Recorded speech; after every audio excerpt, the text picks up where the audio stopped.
As far as history, I graduated high school in 1960. In 64, Barney Ross had bought Grove Press, I think in 62. And he changed the world. He was amazing. Paperbacks were first coming into being. And he bought Grove Press, and they were all hardbacks. So he sat in the warehouse and ripped the hardback covers off and rebound them in paper and lowered the price so people could buy it. He then had a strategy for fighting censorship. And the first book he brought in was Lady Chatterley's Lover. And in the article about him, he deliberately chose something that was already world famous that was banned in the U.S. Before he got the Tropic of Cancer. District attorneys around the country went crazy. James Crumlish was our district attorney in Philadelphia. So our bookstore was right next to City Hall Annex, which was the DA's office. And he sent Arlen Specter, who was his assistant district attorney and later became Pennsylvania senator, around to all the bookstores. He said, my boss doesn't want this book in the city. The nerve of the guy. And everyone said, okay. You know, Leary's actually put an ad in the newspaper that said, we don't carry this. My uncle and father and me at 18 said, oh, we're going to, when Specter comes back, we're going to tell him he has to come and take it, that we're going to sell it. Now, the way they usually treated this is they came in, raided your store, took the books, arrested you for selling pornography. For some reason, what they did with this is they asked for an injunction, and it was argued in front of a court. So a whole week went by with the front page of the newspaper talking about the trial or the effort to get an injunction. You know, and I think I had 25, 50 books. I thought it was going to, you know, and every person that came in, whoa. So I ended up driving to New York every day to the Grove Press warehouse and loading up 1,000 books. And, you know, we sold almost 7,000 books in a week. And then the judge passed the injunction, so we could no longer sell it. And Barney Ross had contacted people who they had wholesaled the book to and said, if you're willing to fight this fight, I'll help with the lawyers. So he was there behind you. And there were cases from all over the country. And one of the other cases went to the Supreme Court, and he won. What's alarming to me is that everyone wants to censor. It doesn't matter what your politics are. It doesn't, you know. I mean, the other case we fought was a case that was designed by a feminist lawyer, and it was a child access law, and it did. You could not display anywhere where a child could see it anything that dealt with nudity or sex, which includes pretty much everything. So we also lost this case, but in the hearing, they said, oh, you know, we wouldn't come to Robbins. I mean, we're a legitimate bookstore, but that's not the point.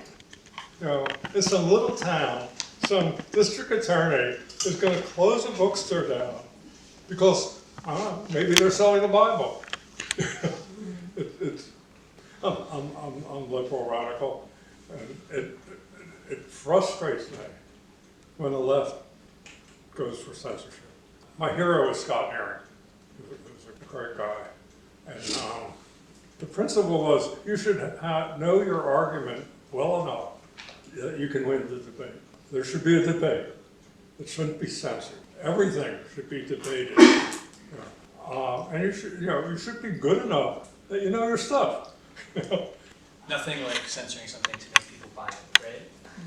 Tipper Gore won that with parental advisory stickers, right? On records, or on CDs. So I think my experience with censorship is a little different than these gentlemen. It's more from the funding side of things, which I think is a legitimate form of censorship that is sometimes overlooked.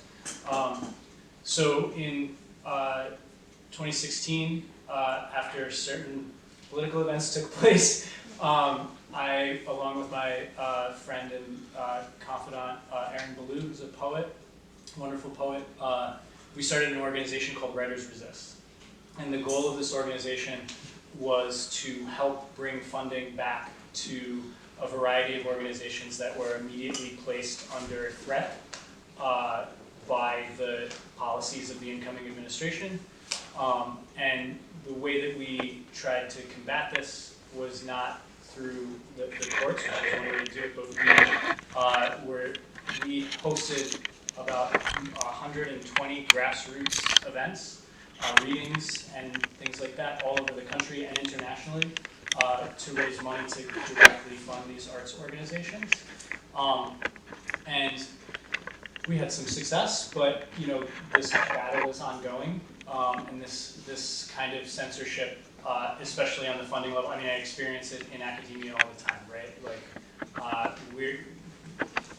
we're being asked to remove certain words from our syllabi because some kid with a Doge account was scanning online, like scanning websites for keywords, right? And they were going to fund schools for this stuff. So we were sat down and told that we have to take words like diversity out of our syllabi.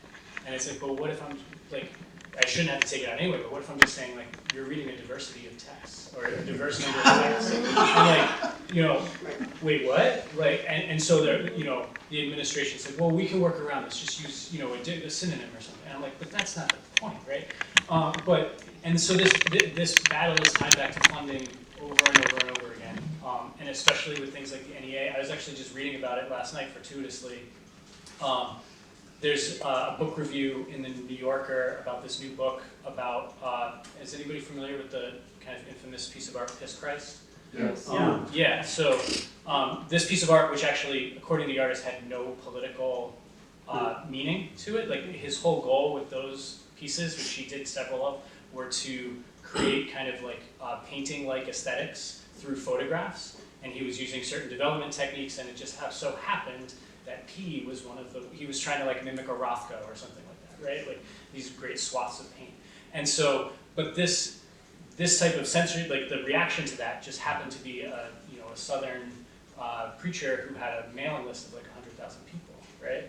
And this started targeting the NEA because this guy received funding from the NEA, and this kind of targeting has endured, right? And the NEA is important, right? Like I didn't realize this until I read the article, but there were 400 arts councils in the United States, and when the NEA, in the time of the NEA, that's grown to 4,000. And that's just arts councils. That doesn't even matter in terms of dance organizations or other specific art organizations, et cetera, et cetera.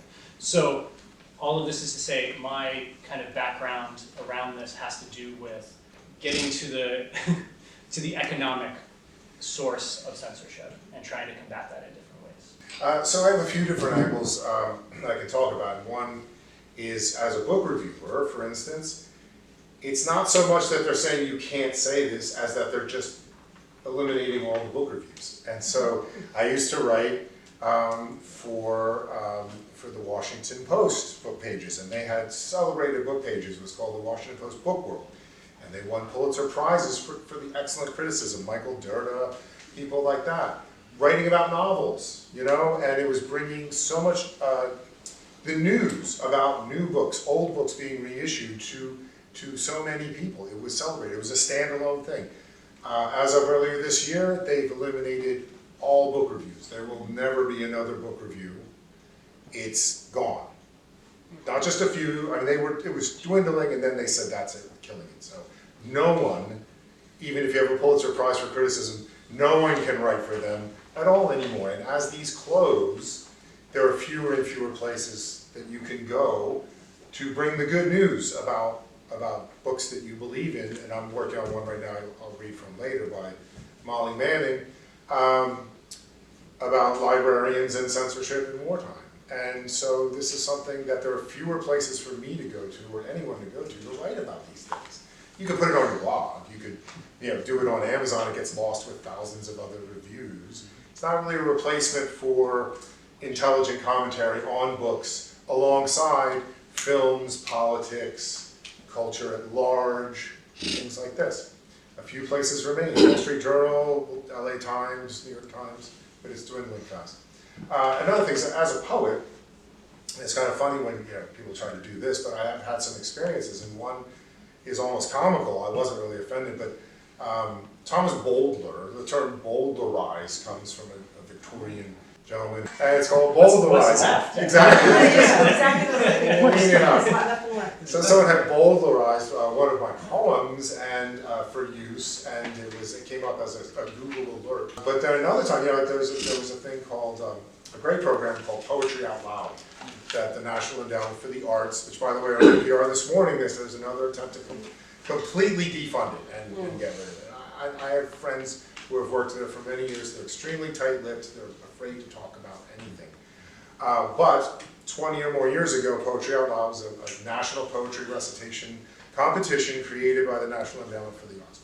And high school students, juniors and seniors, or maybe only seniors, would memorize and recite poems from various eras, including ones by living poets in America. And they would perform them, and they would win scholarships, and they could advance to citywide, regional, and state competitions, and even go to Washington, D.C.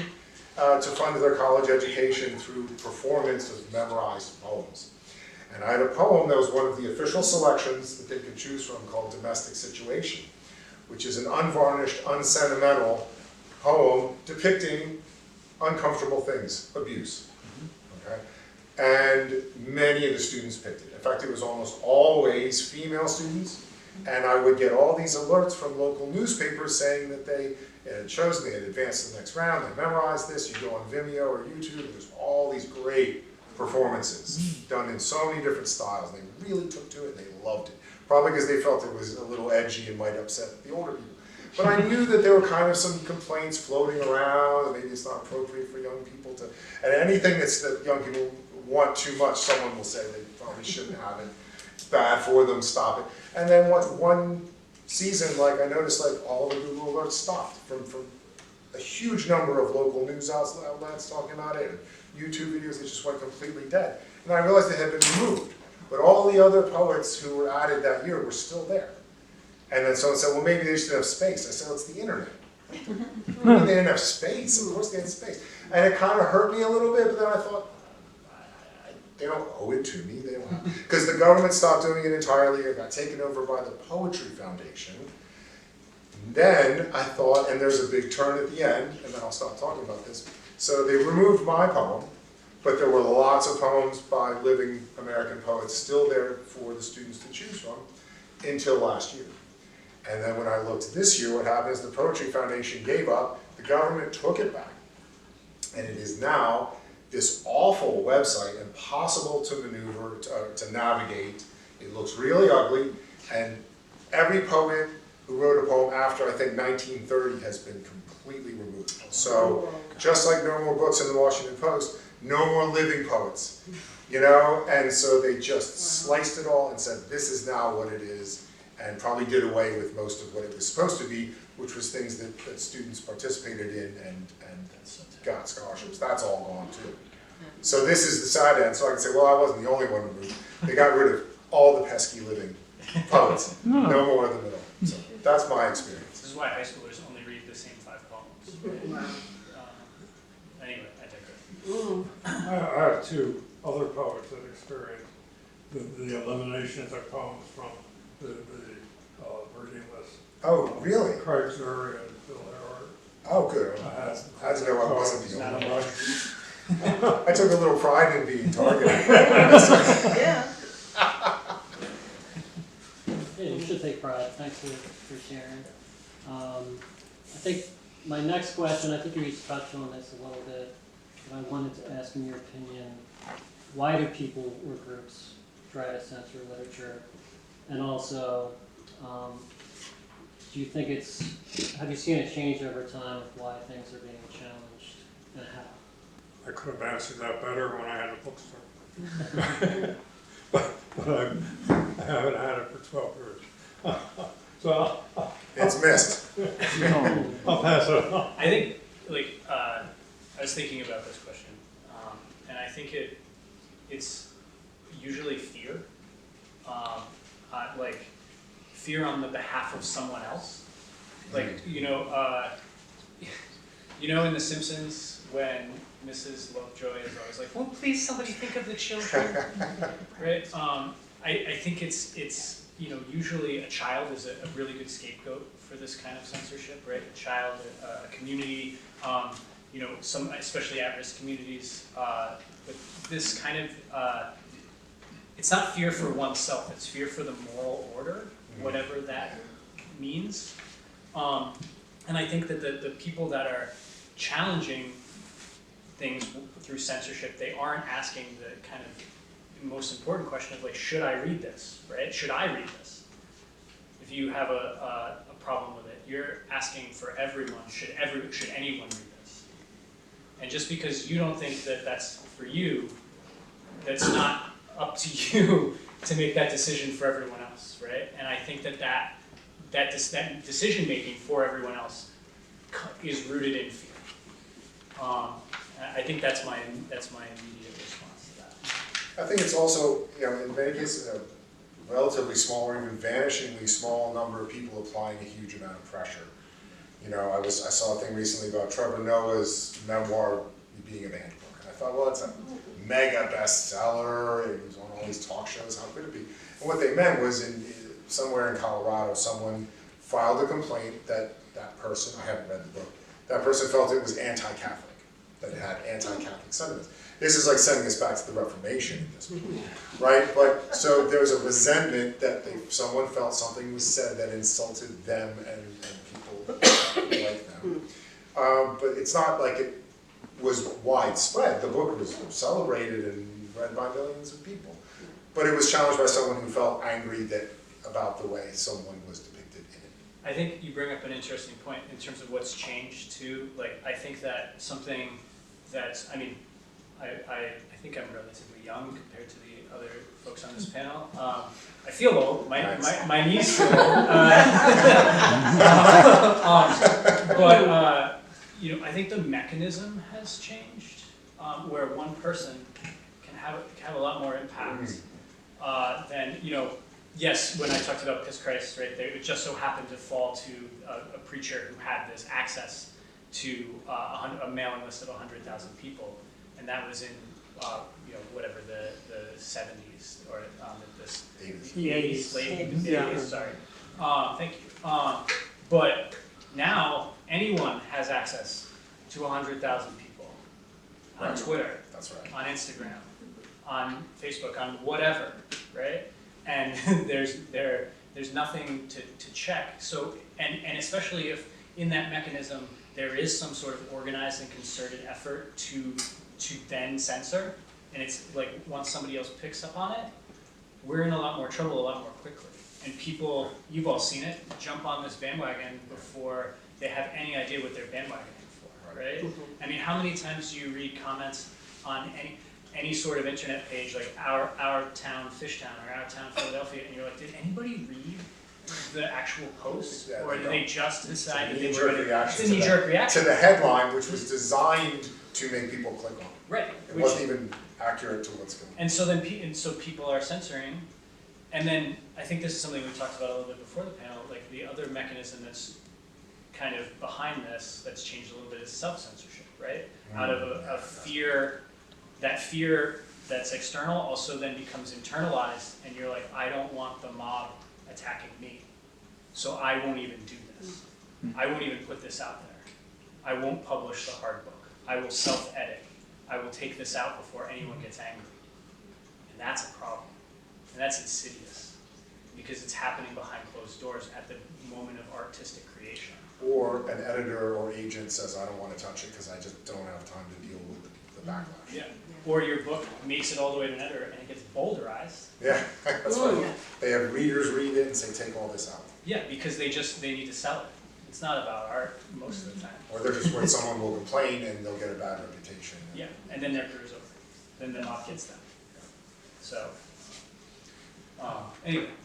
Picking up on, go ahead, Alex. Bill Earhart called me and said, I have this friend and he has 5 books out, and he's publishing it it's a liberal press, and they wanted him to take out certain words and censor it, and he refused. I said, well, I'll publish it. That's why we need people like that. Yes. So we're about to. I mean, I think it's absurd. I'm going to read a little bit of this thing about Barney Ross. An interview with Brooklyn Rail, Ross describes as a courtroom experience. He, Miller, wouldn't go into court. He'd been summoned to, so he was breaking the law by not going. So we went to court. And the district attorney questioned me and said, you see that we have a jury here of men and women with children who go to school right near where the book is on sale, near the subway stop. What do you think they feel to have their children reading this book? So I took out the book, Tropic of Cancer. So I took out the book and started reading, and the jury started laughing, and they thought it was wonderful. I said to them, if your children got this book and read the whole thing, you ought to congratulate them. And they loved it, and they refused to convict me of anything. Yeah, and I mentioned before we have a shared history of the Tropic of Cancer. At the library, when the DA started threatening arrests. Louder, please. Sorry, sure. Sorry. At the library, when the district attorney started threatening arrests for publishing or circulating Tropic of Cancer, and they eventually, courts put out an injunction against selling the book. They also, the DA started writing letters to the library threatening arrests if we circulated the book. So I think librarians at the time, there was a fear they would be arrested. So our director talked to the city solicitor at the time, who actually, the city solicitor was also advising the district attorney, Crumlish, at the time as well, so there was a conflict of interest there. But on advice of the city solicitor, we pulled it from the project. Until the Supreme Court ruled in '64 that it wasn't obscene and we put it back. So that's sort of our brief history with Tropic of Cancer. But I wanted to pick up on self-censorship, Keith, because you were talking about funding earlier. Are you in the process of applying for any grants or anything like that? Not me personally, but I mean, I'm always, like, I run an MFA program. Yeah. Our scholarship grants and stuff like that were decimated. Yeah. I mean, this is going to infect an entire generation of people who are trying to go to school for art, and it's not something that you confront every day, Right. but it's gonna be felt years and years from now, right?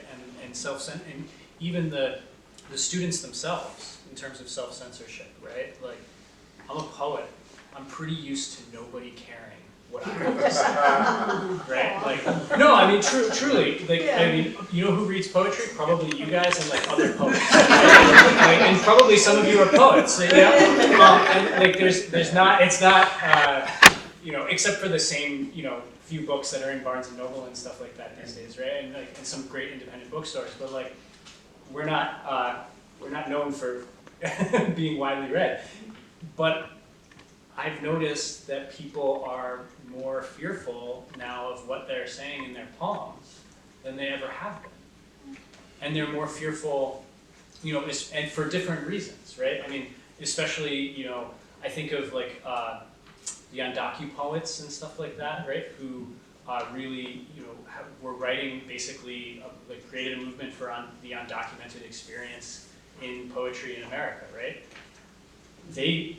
When that happened, I don't know, at this point, more than a decade ago, they were fearful, but they felt like they had to do the work, right? And I think they're fearful and they still feel like they have to do the work, but when ICE is involved, you know, you can't help but think twice about what you publish, right? And that's terrifying. And it's not, and I keep coming back to the same thing, like it's not something that it's not like the cancellation of the Tonight Show, or like, it's not like kicking what's his name off the air for a couple weeks, right? Like, this is far more quiet, it's far more insidious, and it has a rippling effect, and everybody sits down to watch the Tonight Show. Not everybody sits down to read the undocumented, right? But there are people out there who need the undocumented. They deserve a voice too. So and in terms of grant, like back to your original question, in terms of grants and funding, like all over the board, MFA programs are closing in all fields. They're being consolidated into other things. Universities are cutting whole programs because they don't have the funding. Because where the funding used to come from is not there, or they deem the funding that they used to allocate no longer necessary for those programs. They're given the excuse, right? And it's bad. That's an understatement. So yeah, I think that I'm feeling it everywhere. Here's a quote from, it's the final paragraph in the article by, how do you pronounce his name? Vietnam Win, how is it? He's a great writer. But this was for an article in the New York Times, and he gave us permission to read it. And this is the final stanza. Banning is an act of fear, the fear of dangerous and contagious ideas. The best and perhaps the most dangerous books deliver those ideas into something just as troubling and infectious, a good story. So it was with somewhat mixed feelings that I learned that some high school students, teachers, assigned The Sympathizer, his novel, as required reading in their classes. For the most part, I was delighted, but then I worry. I don't want to be anyone's homework. I don't want my book to be brought like. If you haven't read The Sympathizer and his other books, I mean, he's a terrific writer. So, all of you are either, or in some sense, writers or curators or publishers. And at the library, we often rely on when it comes to selection, we often rely on the motto, not censorship, but selection. So I wanted to ask if you could describe your process for selection, for publishing books or writing about books, and whether you're guided by neutrality at all in that process.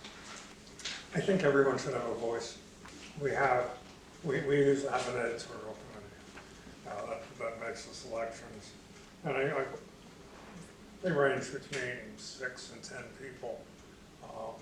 And if 3 people like it, I'll publish it. And some people, I mean, everyone doesn't like it. I don't know if you want it, everybody. But I don't want to be publishing to someone's taste. I don't want it to be my taste. I don't want it to be anyone's taste, which is why we have multiple people. We usually are at the beginning of someone's career. We do their first chapter.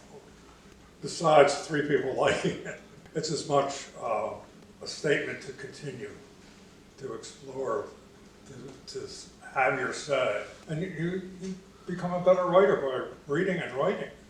And if you're banged on the head for writing something, you stop writing. And that doesn't serve anyone's purpose. I mean, I think Larry touched on it. Yes, we all strive to be neutral as editors, right? But I think neutrality is a lie, right? And it's kind of like to pretend that you're neutral about anything is kind of a lie. Like all of us, right?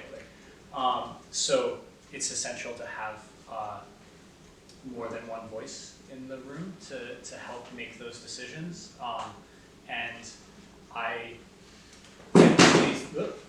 can only think of 1 or 2 times as an editor where I was like, nope, I'm the editor-in-chief, we're doing this, right? Or no, I'm the editor-in-chief, we're not doing this, right? Most of the time, I think that really good editing is stewardship, and also in some ways like letting your ego go a little bit, because you're there to facilitate other people's work, and if if 4 out of 5 dentists say that this poem will whiten your teeth, who am I to say it doesn't, right? Even if I don't like that poem, there's a reason why it's resonating with that many people, and so I go for it. But and every once in a while it's nice to be able to be like, well, you all hate this, I love this, let's do it, and vice versa. But yeah, I think I'm on the same page as Larry. It's been years since I've worked as an editor, but I'm a rare book dealer, and I don't own the company, but this was mentioned in some of our preliminary correspondence. Libraries can't necessarily have every book out. Bookstores, brick and mortar bookstores can't. Amazon can, hypothetically speaking. So you have to make decisions about what it is you really want to carry. And so I will say that one area of collecting for rare book collectors is presidential, which crosses over into Americana, history. If you collect Civil War, you would want Lincoln, things like this. But then really it focuses on wanting something from all the presidents. Okay?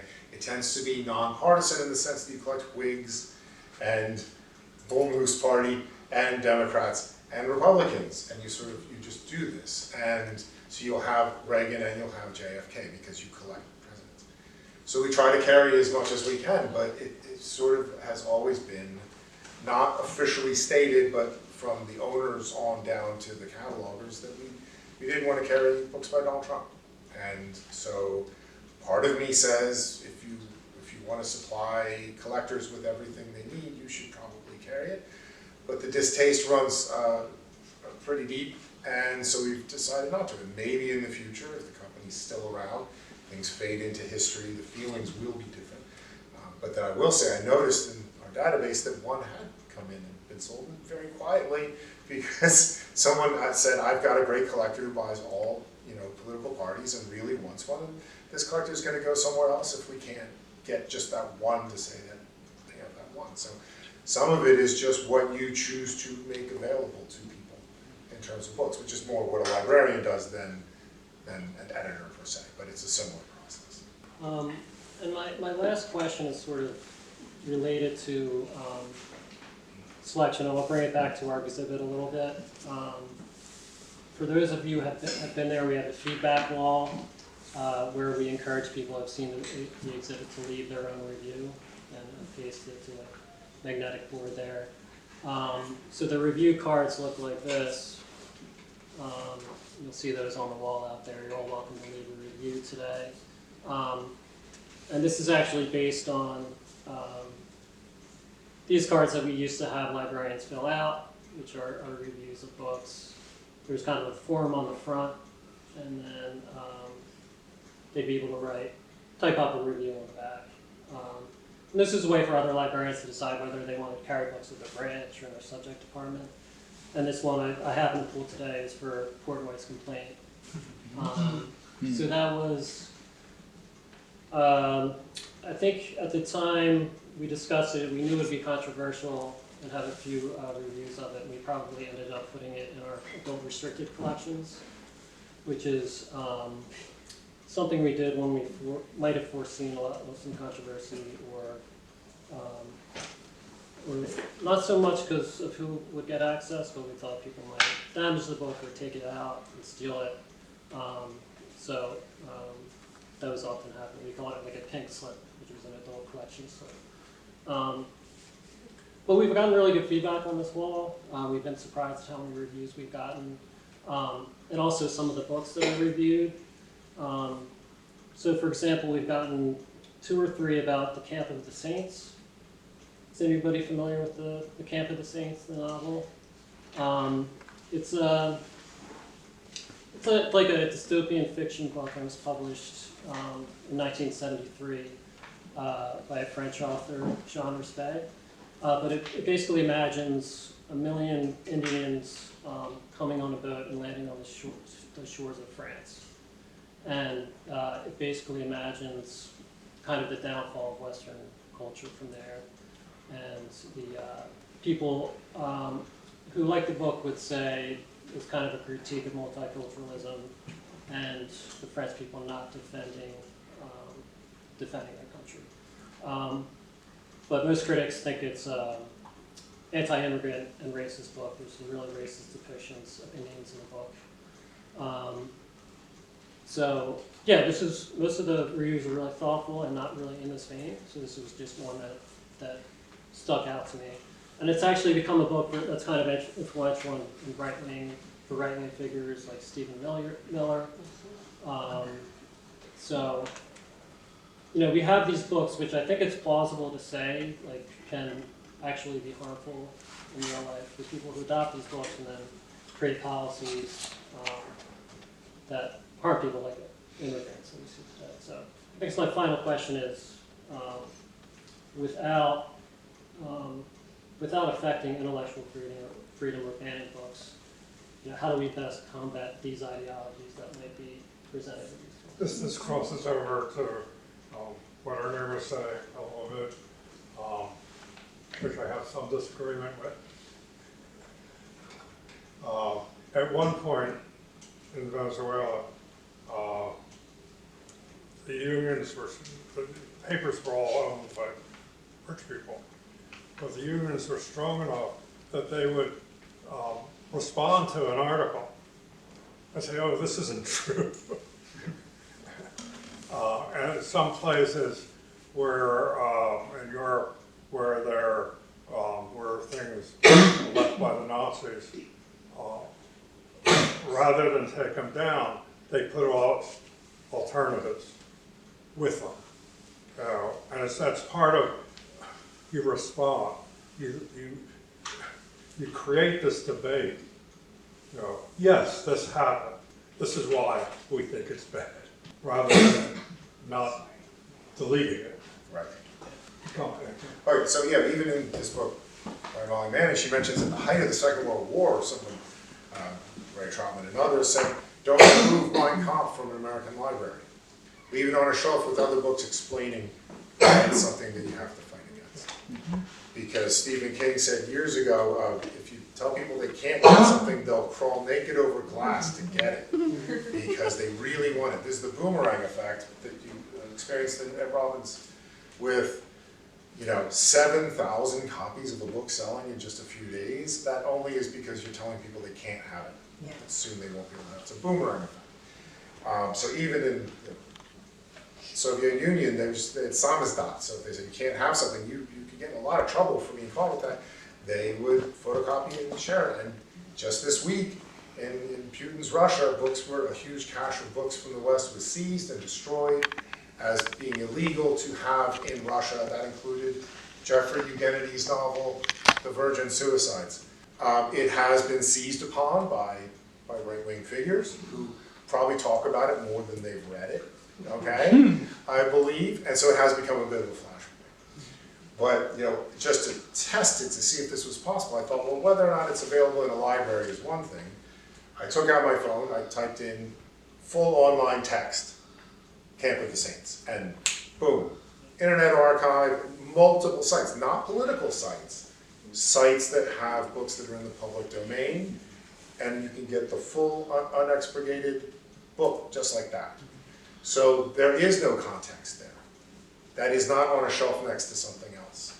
What do you do about that? Because even if you were to remove it from circulation, hypothetically, in a library, libraries don't have the control of information for the public they did 75 or 100 years ago, because someone who didn't have a phone or a computer or access to the book could come to the library and log on to one of the computers downstairs and just pull it up like that.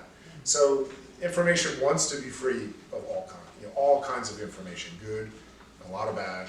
It just wants to be free. So I would say never remove it from the shelves. It's something that's been around for a long time, and maybe put context on it, perhaps, or other books next to it, something like that. I don't know how you would do it. I'm not a librarian. But I would say removing it would create the boomerang effect of more people, because then one guy gets online and says, "Can you believe the Free Library of Philadelphia removed this because they think you're so stupid you can't think for yourself?" And then everyone would rush in and say, "Why can't we have this book?" and more people would read it who hadn't heard about it 24 hours before, right? So I mean, that's just something to think about. Yeah, and I don't think we would suggest about removing it. I don't think we have it right now because we had a couple copies that were checked out and now they're lost. So we don't know what happened. So do you replace it? So we decided to replace it, but is it popular enough? Is there enough demand for it? Because that's really like one of the prime criteria is, do people want to read this?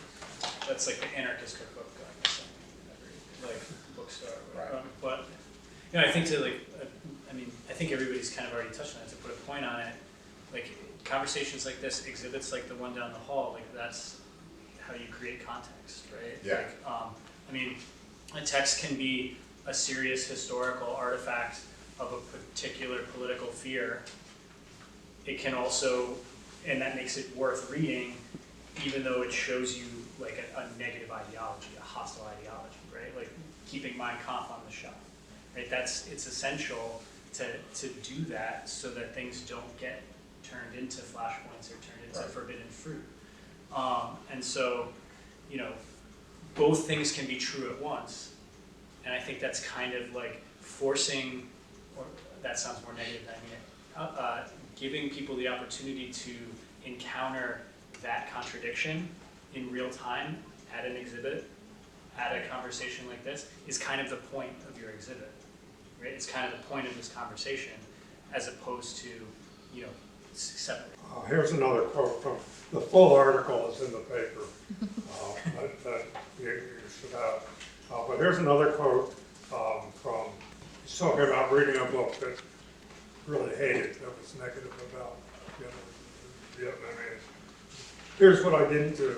I didn't complain to the library or petition the librarian to take the book off the shelf, nor did my parents. It didn't cross my mind that we should have close quarters or any other of the many other books, movies and TV shows in which the sexist depiction of the Japanese, Vietnamese, and other Asian people appear. Instead, years later, I wrote my own novel about the same war. I think something that keeps on coming up in the exhibit is what access kids can have to certain books and how books influence them. Are they old enough? And I think that book is an interesting case where he read the book, he didn't really understand it in the same way that he did later, maybe because he was a more sophisticated reader. And he also talks about reading books with his own kid and sort of mediating that book. So kind of just mentioning this as another thing that's come up of like how that mediation happens, whether it's between a parent and child or whether it's through an institution like a library, giving that context in real time. I just think that's because not everyone has somebody available to give them that context. He says when he first read it, he kind of just read it by himself. So, and there's actually an interesting, some audio in the exhibit about Do It by Jerry Rubin. And our administrative assistant at the time was giving an interview about it, and he goes into the right parents and parents' rights and responsibilities versus institutions. And he says at the time, this is like 1971, that we're giving way too much responsibility to institutions like libraries, and parents need to step in and give more of that context. There's just something I wanted to add. I think kids should read anything they want. I think in most cases, it would be boring to them. They like adventure stories. And at the point at which it would be interesting to them, it's stuff they should know. The whole, I think the way we treat sex is horrible. You know, oh, go learn for yourself. But then you come to the issue of violence, which is a whole different. And again, that's the thing of supplementary, you know, I mean, these things that glorify violence. If the kid sees real violence, it's horrifying, you know. I don't think anything should be banned. I think it should be debated. And if kids, I mean, I'm 80, you're all kids. You know, have an interest in something that should be explored. And if you're a friend or a parent, or you should discuss it, and if you disagree, show the alternative, because that's the way we learn. Yeah, I think that's a great place to stop with our questions. And I think the next thing I want to ask you, if you wanted to do a reading, goes towards censorship or something that you've read that might have, you know, made you feel uncomfortable, something like that, or caused you discomfort because you nevertheless value. I have a poem. I'm a poet. I was talking about self-censorship. This poem, I'm thinking about it now. This poem's got it all. It's got a librarian. It's got Jesus' foreskin. We're talking about self-censorship and what you take out of books and what you put in books and stuff. And this is, my new book is coming out in a year from now. And this is a poem that was in the manuscript that was told by me by everyone that read it, I should take this out before I send it to my editor. And I was like, I did. And then I put it back in once they accepted the book. Okay. Good move. Which is, whatever. But I thought I would read this. The poem is called Infamous and to be Avoided, which is the highest level of excommunication in the Catholic Church. And it's about the fact that Jesus' foreskin was a holy relic for many years. And it goes like this. Infamous and to be avoided. The foreskin of Christ was big business in the Middle Ages. More than a dozen cathedrals claimed to house it. A convenient and mercantile power of any holy relic is an ability to reproduce itself. But the snip tip of the Savior's penis could do more. Perfume mists, freak storms, and rubbing it on the eyes of the blind return their sight. A teenage nun consumed the excised tissue in a vision and felt a transformation in all the muscles of her members, as if her whole body were hands pressed together in prayer. Catherine of Alexandria wore the circle of skin as a wedding ring, pledging herself to God. Eventually, the dozen or so foreskins begot hundreds, and since tasting was a common way to judge a relic's strength, more nuns had orgasms. Enterprising churches offered a 10-year indulgence to any pilgrim who trekked many irony-free miles seeking to venerate the thing, or a version of it, that made their Christ Jewish. It was a craze, a mania. But sometimes religious zeal boils down to which clique of bullies makes suffering look cooler. So when Protestant pastors started calling out dick-skin-worshipping Catholics as weirdos, the Vatican took action.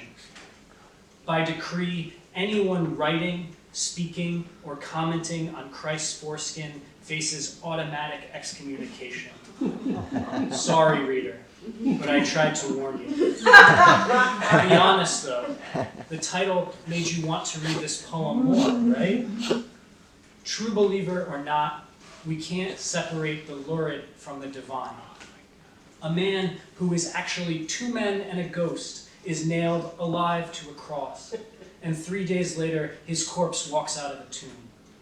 A virgin gives birth in a barn after an angel reveals a spirit is the child's father. The head of a saint on a silver platter. How can you look away? When Jesus ascended to heaven, a Vatican librarian argued that his foreskin tried to go with him, but it never reconnected to his body.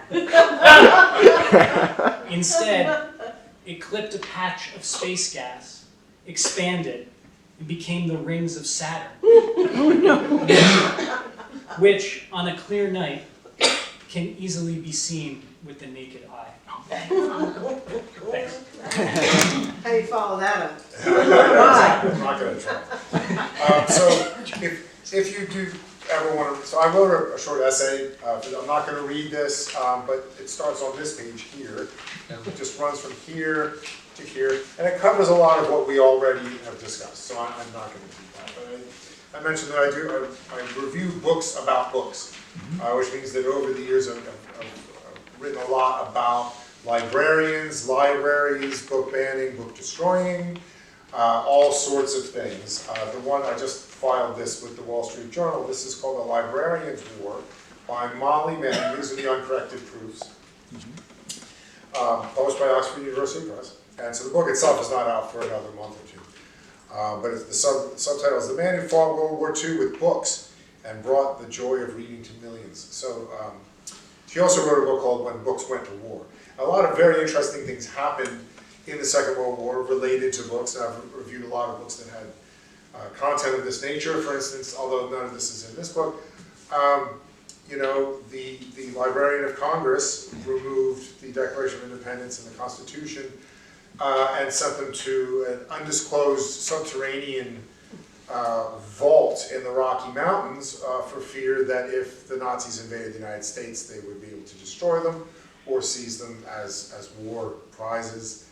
Librarians followed the armies everywhere they went, and in some cases were ahead of the armies, and that's the case of Ray Troutman. So he's responsible for bringing millions of books to troops and essentially making America's army in the Second World War the best read army of that war, and maybe of all time. And so millions and millions of soldiers and nurses and all sorts of people came home from the war, readers who were not readers when they were recruited or drafted. So what he did was extremely important.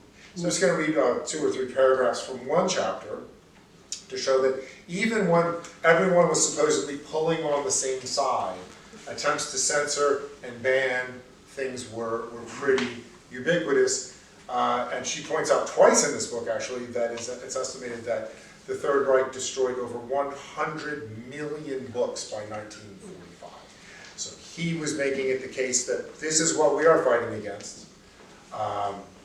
And that it's really important that we save books and get books to as many people who need them and make as many readers as we can. This led to not only the paperback revolution, but also to a huge boom in publishing and libraries and education along with the GI Bill after the war.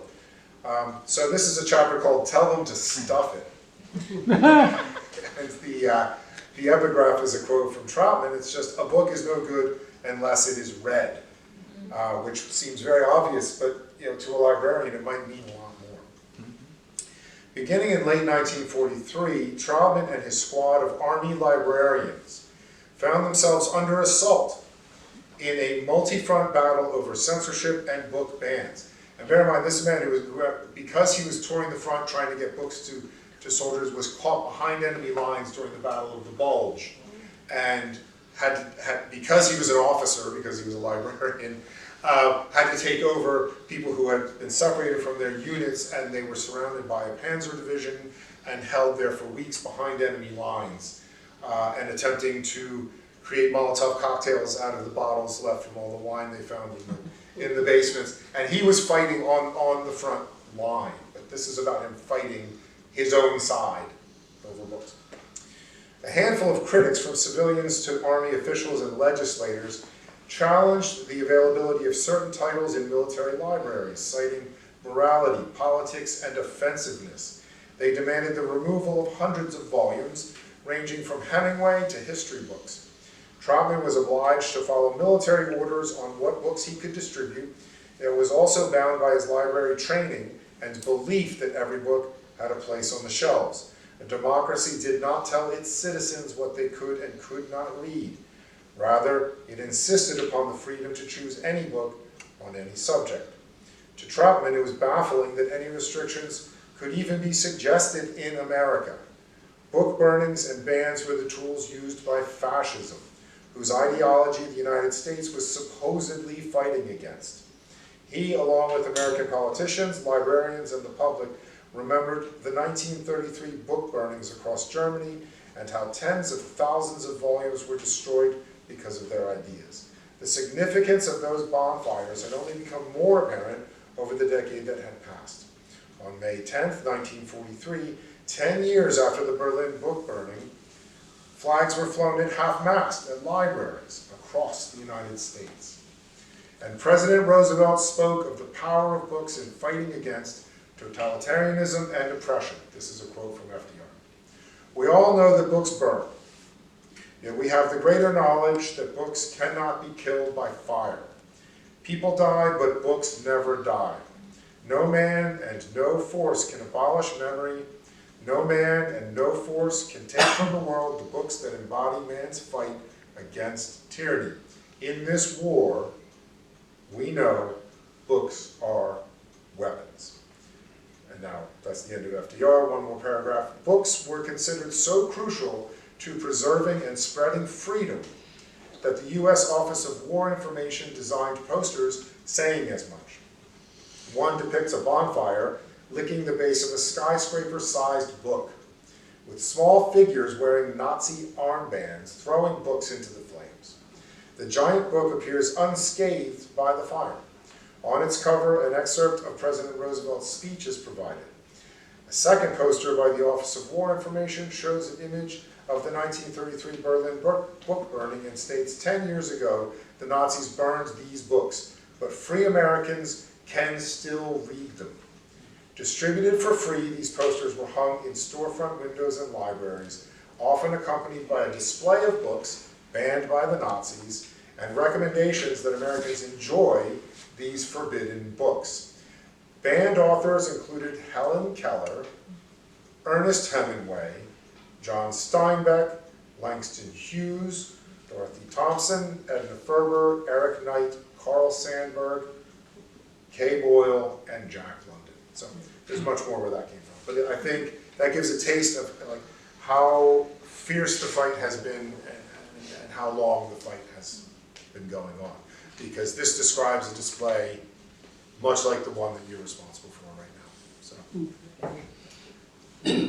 I think it's telling it wasn't until the early 1950s, after World War I and World War II, and the book where the library profession actually formalized the Library Bill of Rights and the Freedom to Read statement, which Eisenhower really supported at the time.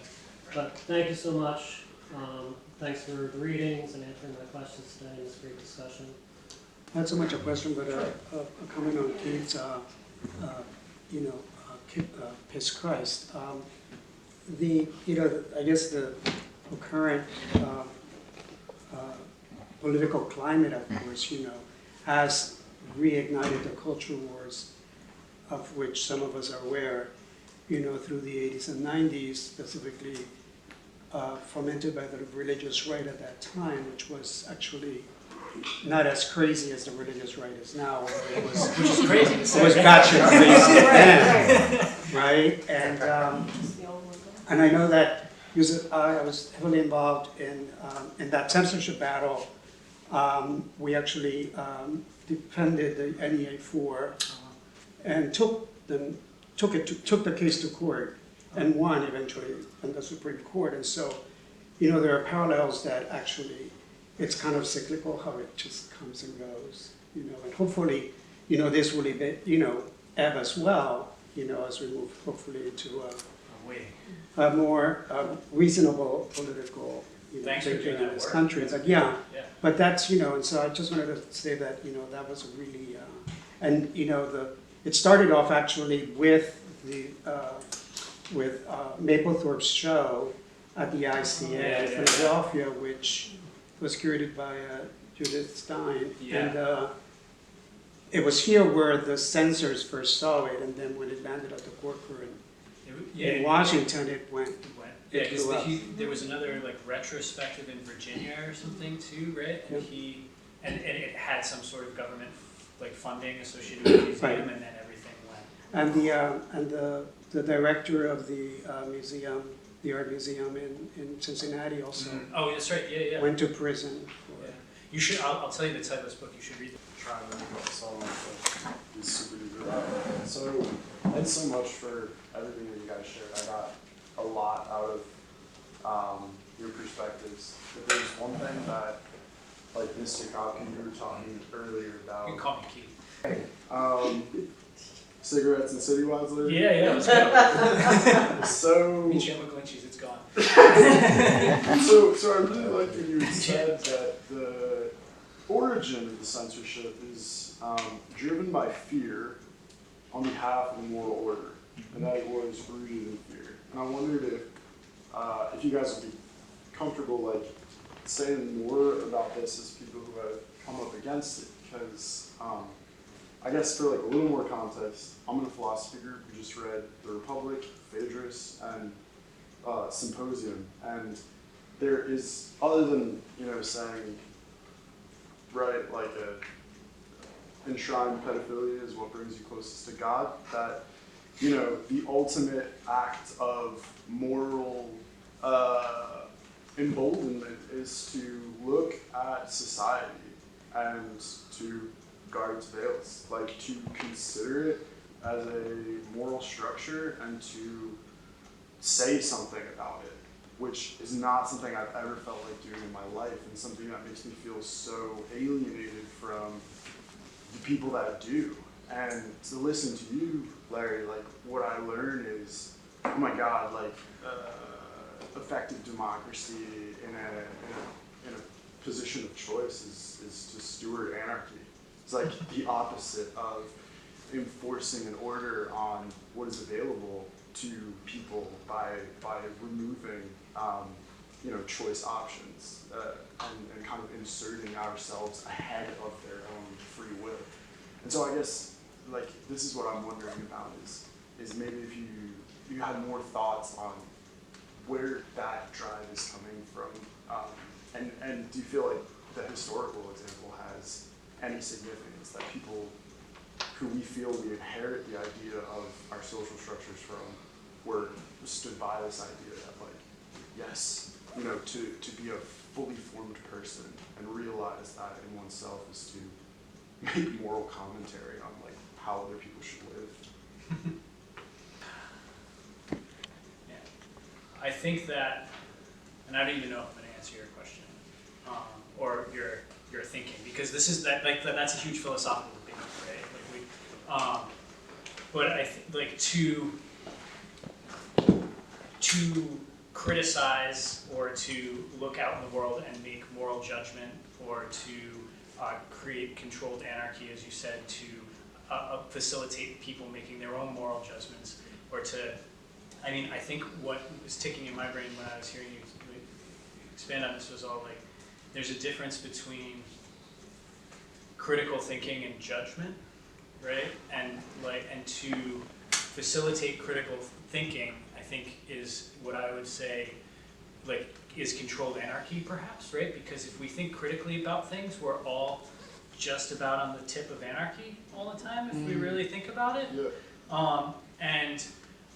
So to be a fully formed member of society, I think you owe it to yourself and to that society not to necessarily just comment on things one way or the other, but to engage in deep critical thinking as much as possible, and to facilitate that critical thinking in other people, rather than tell them what to think because you thought critically and you think your critical thinking is the best.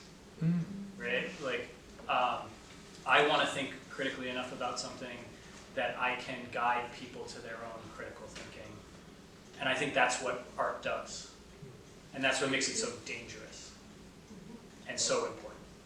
I mean, it seems almost quaint to discuss it this way, just about books in the age of mass-connected media and the internet and social media. But another fear is that someone will be inspired to act on the grounds of something different. So you mentioned Loon Panics published the Anarchist Cookbook, which shows you how to do it. Sure. The Unabomber's Manifesto tells you why you should do it, supposedly. So these are things that have to do with fear of, there's a novel called American Psycho by Bret Easton Ellis, which was nearly prevented from being published because it was supposed to come out as a hardcover and in the United States. So I know this has a rare book deal because it's collected, it's famous And then some of the ARCs, like this, went out to reviewers, and it is an incredibly violent, unimaginably violent book.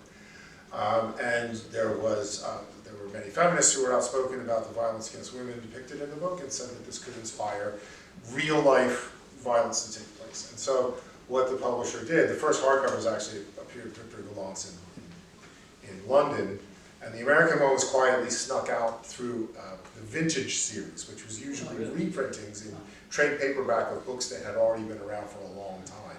And this very rare, or unheard of, for a brand new debut book to come out in that series. So that's how it actually came out. There wasn't an American hardcover. And so that was derailed because people were afraid, they were disgusted surely by reading it, and then thought this could lead someone to do. The argument is this has to be stopped because someone could do it in the real world. And we've seen this with everything from heavy metal and rap albums in the past, to movies, and certainly to books. And the idea is people want to control the information on the grounds it could turn into a real world thing. Where does the art stop and where does the real world? I've always erred on the side of you shouldn't stop the artist from depicting these things, because often they're only depicting things that already exist that you don't like, so you're killing the messenger, rather than dealing with the fact that this actually exists already. So I think some of his fear of real world political or social action or criminal action is another reason people want to do that. Yeah. And also what is appropriate for young children. Texas Chainsaw Massacre, pornography websites. No, we would all agree that those things shouldn't be shown to children. So that's a never-ending conversation people are going to have. That's a different one, children and adults. I think for adults, you should maybe be warned that's what it is, but you should have access to it. But again, to connect that to critical thinking, right? Like, if you think critically about why you shouldn't show pornography to children, right? Like, it's not just a moral panic. Like, it's because like their brains aren't developed, and all, like there are reasons, multitudinal, that you don't do that aren't just pornography's bad for kids, right? Like, yes, I agree, but why do you think that and why do I think that are probably different, right? It's not because of God, right? I think what Ernest came, there are problems in society that need to be fixed. And they don't originate in someone's writing or movie or music. Yeah. They originate in a society. And the arts reflect and reject, but the problem is we gotta fix society. Yeah. Did you have a question right here? Okay. I have the utmost respect for Kelly Richards, the director of this library, and for all of you. And especially I remember Mr. Robbins so well from his store. And as far as when I walk in here, first of all, I'm going to be, I have 16 years to the time I'm going to be 100. So I told myself I'm not going to be afraid of anybody. And so I have to walk, but I have to walk in here. I have a walker, and I have to walk in here because I've developed arthritis. And I have to walk in this library with my sign being covered. And because a guard has told me, well, one in particular, but a guard has told me I cannot have my signs in this library. I have about 35 different signs at home, and most of them have to do with Trump or Stephen Miller or how many thousands are captured. Like last week and a half ago, I think 10,000 people were captured off the streets, and it was mentioned once, and that was all. And my sign is quite innocent. I have it on my walker every time I get on a SEPTA bus, and I get on SEPTA buses 4 times a day. And it's about voting, because they said I just can't have it in here. And it's just about where to go to get information and the dates, because 22% of the eligible voters only 22% of eligible voters voted in the last election. So I'm trying to make a difference in that way. And I wish, I'm very grateful to this library because they've given me the opportunity to have 2 art shows here in the art department, and one is now there. And I just feel so grateful to have this opportunity, and I just want to say, I don't understand why a person can't bring in a sign like this. And in fact, we were at this is the last thing I'm going to say. We were at an event, and a woman had, it was an art event in the library, 2nd floor, and a woman had an event, had a hat on, that's a beautiful hat, beautifully knitted. It must have cost at least $40, maybe more, and it said, Save Palestine, or something about Palestine. And she wore it, nobody said take it off. Because people, if I wore a shirt and instead of have a sign, I probably would not, maybe I would not be told to take it off, I don't know. Even in libraries, we're censored. Free Library of Philadelphia. Thank you all so much for their contributions. I think Larry and Ernest, you both touched on this. And it's something that's been infuriating me for so long, but the ways that feminists have been such a vanguard of censorship, and feminists have used, have united with the right in their fight against pornography, and talking about how the hypothetical child is always used, or the ways that, porn causes people to hate women. And Botticelli's The Birth of Venus could be considered porn in their framework, and all it does is worship this beautiful, gorgeous woman. And I guess I'm trying to figure out why it is that groups that want or strive for liberation in some way can also be tightening and trying to fight against freedom of speech in all these ways.